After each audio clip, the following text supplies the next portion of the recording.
যেমন তথ্য অভিষেক বন্দ্যোপাধ্যায়কে নিয়ে সামনে আসছে, তার বিপদ যেমন বাড়ছে, তেমনি একের পর এক তার দুর্নীতিও সামনে আসছে। একেবারে বলা যেতে পারে যে দুর্নীতির মগ ডালে উঠে এই মুহূর্তে বসে রয়েছেন ভাইপো। মা মাটি মানুষের দলের বিরুদ্ধেই মাটি চুরির অভিযোগ। আরও বিপাকে পড়ছেন অভিষেক বন্দ্যোপাধ্যায়। এবার প্রায় 400 কোটির মাটি চুরির কাদা অভিষেক বন্দ্যোপাধ্যায়ের গায়ে। অভিষেক এবং দিলীপ মণ্ডলী এই মাটি দুর্নীতির কারিগর। থানায় অভিযোগ দায়ের করেছেন অভিজিৎ দাস ববি।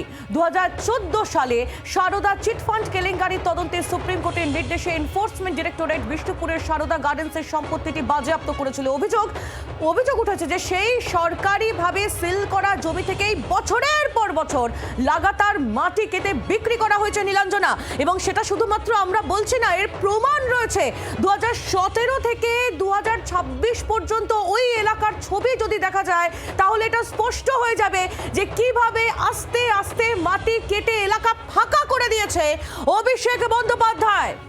একদমই। আমরা যদি একবার একটু দেখাই যে জায়গার কথা বলা হচ্ছে 2017, এই হচ্ছে সেই জায়গা, এই হচ্ছে এমএলএ লেক সেই জায়গা। এবং দর্শকদের আমরা দেখাচ্ছি যে এখানে এখন কিন্তু মাটি খোঁড়ার কোনো চিহ্নই দেখতে পাওয়া যাচ্ছে না। এই ছবি হচ্ছে 2017। এরপরেও দেখি 2018-র ছবি আমরা দেখি। 2018-তেও কিন্তু ছবিটার এখনো পর্যন্ত কোনো বদল নেই। 2018-তেও এই জায়গায় যে মাটি খোঁড়া হয়েছে তার কোনো প্রমাণ নেই, তার কোনো নিদর্শন নেই, একদম একই রয়েছে। 17-18 দু বছর গেল। এরপরে আমরা যাই, পরবর্তী বছরে যাই, তারপরেই কিন্তু ধীরে ধীরে দুর্নীতি যে শুরু হচ্ছে তার প্রমাণ পাওয়া যাচ্ছে। এবার 2021-এর ছবি আমরা দেখি। একেবারে এই 2021-এর ছবিটা যদি দেখা যায় নীলাঞ্জনা, তাহলে তুমি বুঝতে পারবে এই যে এই এলাকাটা কিন্তু আস্তে আস্তে খালি হওয়া শুরু হয়েছে। এবং সেটা রীতিমতো ছবিতে স্পষ্ট। তুমি দেখতে পাবে যে রীতিমতো একটা ভয়েড, একটা ফাঁকা এলাকা সেটা কিন্তু তৈরি হয়েছে, যেটা আমরা এর আগে 17-18-তে আমরা দেখতে পাইনি। এর পরের ছবিটা যদি একটুখানি দেখা যায় 2021-এর পর 2023, নীলাঞ্জনা দেখো এই গ্যাপটা আস্তে আস্তে কিন্তু বড় হচ্ছে, তাই না? একদমই। এবং এখান থেকে এই যে মাটি তোলা হচ্ছে এবং কোটি কোটি টাকা, দুর্নীতির অঙ্ক 400 কোটি, দুর্নীতির অঙ্ক 400 কোটি। এইভাবেই কিন্তু মাটি তোলার প্রক্রিয়া, বেআইনিভাবে মাটি তোলার প্রক্রিয়া শুরু হলো। এবার 2024-2025-এর ছবি আপনাদের দেখাই যে জায়গাটা আস্তে আস্তে কিভাবে ফাঁকা হচ্ছে, খালি হচ্ছে, সেই ছবি দেখাচ্ছি। জায়গা আস্তে আস্তে ফাঁকা হচ্ছে, মাটি তোলা হচ্ছে বছরের পর বছর। এই দুর্নীতি চলে আসছে। যে দল নিজেদের মা মাটি মানুষের দল বলে বারবার করে, সেই দলের গায়ে মাটি চুরির অভিযোগ পর্যন্ত লেগে গেল। এবার 2026 এই বছরের ছবি দেখাই কি অবস্থা হয়েছে এই জায়গার।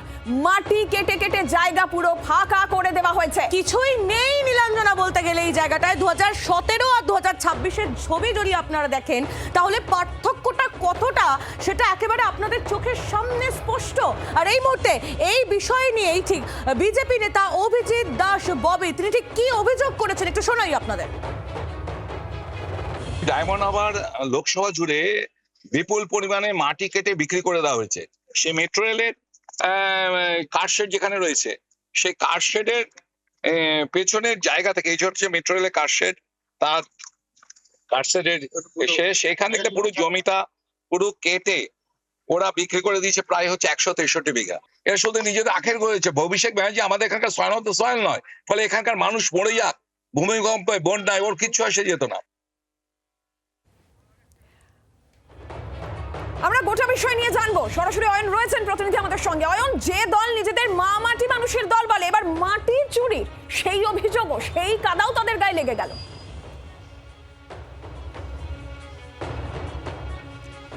একটু জি24 ঘন্টার দর্শকরা যেটা শুনলেন, অভিজিৎ ববি দাস তিনি অত্যন্ত গুরুত্বপূর্ণ একটা কথা বললেন। সেটা হচ্ছে ডিগিং, মাটি খনন, এটাকে শুধু চুরির পর্যায়ে ফেলা যাবে কি? কারণ একটা জায়গায় মাটি খনন, সেটা একটা অসম্ভব বড় এলাকা জুড়ে যদি ডিগিং চলতে থাকে তাহলে তো তার আশপাশের যে জিও সায়েন্টিফিক পরিকাঠামো সেটা বিঘ্নিত হয়। এই যে ভূমিকম্পের কথাটা উঠলো, এটা তো ঠিক। আমি যেখানে দাঁড়িয়ে রয়েছি ঠিক সামনের জমিটা আমি যদি হঠাৎ করে এখান থেকে একটার পর একটা তাল তাল ট্রাক মাটি তুলতে শুরু করি, তাহলে আশপাশে যে বাড়িগুলো আছে সেই বাড়িগুলো ফাটল ধরবে, তো বাড়িগুলো তো ভেঙে যাবে। অর্থাৎ চুরিতেও ন্যূনতম একটু সায়েন্টিফিক বুদ্ধিও লাগায়নি অভিষেক বন্দ্যোপাধ্যায়। এবং তার সঙ্গে দোসর হচ্ছে শ্রীক্ষেত্র পুরীধাম থেকে অতি সম্প্রতি পুলিশের হাতে ধরা পড়ে এই মুহূর্তে শ্রীঘরে বাস করা বিষ্ণুপুর বিধানসভা কেন্দ্রের তৃণমূল কংগ্রেসের বিধায়ক দিলীপ মণ্ডল। বাড়িতে গুহা করেছেন, বাড়িতে গোপন কুঠুরি করেছেন, বাড়িতে সুইমিং পুল করেছেন। বাড়ি দেখে তো আমাদের হতচকিত হয়ে গেছিলাম আমরা। তো সেই সবের রহস্যটা কি, টাকার সোর্সটা কি, এবার একটু একটু করে পেঁয়াজের খোসার মতো বুঝতে পারছেন রাজ্যবাসী। এবং এই একটার পর একটা ইস্যু যেভাবে রেইজ করা হচ্ছে, একটা সম্পূর্ণ সিল করা প্রপার্টি সিল করেছে এনফোর্সমেন্ট ডিরেক্টরেট, কেন্দ্রীয় গোয়েন্দা এজেন্সি।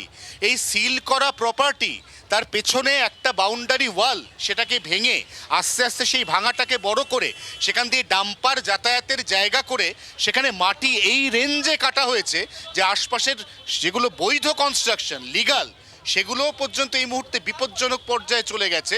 অর্থাৎ নিঃসন্দেহে এই দুর্নীতির অঙ্ক 350 কোটি, তার আগে আমফান দুর্নীতি 250 কোটি, মাত্র দুটো দুর্নীতি তাকে যদি যোগফল হিসেবে কল্পনা করা যায় তাহলেই 600 কোটি টাকা। তাহলে গোটা বাংলা, কোচবিহার থেকে কাকদ্বীপ, ভাইপো তার পিসির ছত্রছায়ায় থেকে যে সীমাহীন দুর্নীতি চালিয়ে গেছেন, তার মোট অঙ্কটা যে কত, এটা যে কোথায় শেষ, সত্যি এই মুহূর্তে ভাবার বা বোঝার কোনো উপায় নেই। একেবারেই অয়ন, এবং সেটারই তল পাওয়ার চেষ্টা এই মুহূর্তে তদন্তকারী আধিকারিকরা তারাও করবেন। সেদিকে তো আমাদেরও নজর থাকবে, তুমিও নজর রাখো। ধন্যবাদ তোমায়। অয়ন ঘোষাল আমাদের প্রতিনিধি ছিলেন আমাদের সঙ্গে সরাসরি। জোকা মেট্রো রেলের কারশেডের 163 বিঘা জমির মাটি বিক্রির অভিযোগ, কয়েকশো কোটি টাকার দুর্নীতি, এমনই অভিযোগ করছেন বিজেপি নেতা অভিজিৎ দাস ববি। বাংলার আওয়াজ, বাঙালির আবেগ, জি 24 ঘন্টা।